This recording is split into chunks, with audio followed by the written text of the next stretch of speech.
Are you longing for the rural life and the joys of nature? When an idyllic setting during a summer night becomes a poet's choice of subject matter, what kind of pleasant surprises will it bring? In this episode of Mastering Chinese Poetry, we look at a classic story by Song Dynasty poet Xin Qiji, A Summer Night on My Way Home from the Yellow Sand Ridge.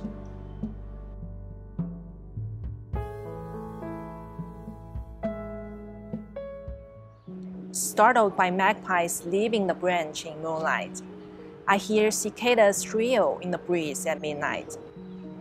The rice field's sweet smell promises a bumper year. Listen, how frogs croaks please the ear. Beyond the clouds 7 or 8 stars twinkle. Before the hills 2 or 3 raindrops sprinkle. There is an inn beside the village temple. Look, the winding path leads to the hut beside the brook. 明月别枝惊鹊，清风半夜鸣蝉。稻花香里说丰年，听取蛙声一片。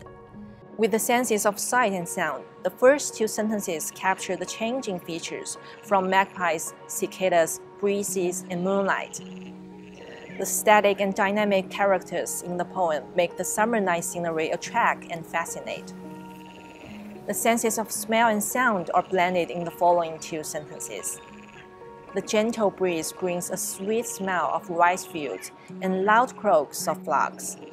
The personification of the storyteller is represented by the frog, with the vocalizations hinting at a bumper harvest and the poet's love of rurality.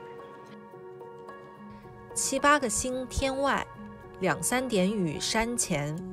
旧时茅店社林边，路转溪桥忽现。 With the technique of parallel structure, the poet creates a scenario of hurrying on his way before a shower of rain in the beginning of the second half. He doesn't notice there is an inn beside the village temple, as he is so captivated by the frog's croaks. Look reveals a sense of pleasant surprise. Breeze, moonlight, cicadas, and magpies.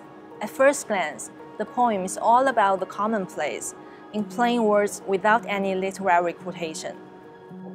But the poet combines each element in an ingenious and elegant way, making the words paint an extraordinary scene. He implies a buoyant mood and deep love of rural life through his narrative structure and depiction of scenery. The Yellow Sand Ridge was located in the west of Shangrao, East China's Jiangxi province. With a wonderful landscape, the area was also fit for farmland irrigation and water conservancy. The poet, who used to live in the area and traveled around, left behind quite a few poetic masterpieces. The line, "The rice field's sweet smell promises a bumper year," from this poem is still quoted to this day. China has been an agricultural society since ancient times. The key is to do the right farm work in the right season, and summertime is often the busiest in the eyes of farmers. A bumper harvest of summer crops supports food production throughout the whole year. So you can always find a sense of endless vitality and enduring charm in the hot summer. I'll leave you guys with the aerial footage of farmland across the country. Enjoy the views and see you in the next episode.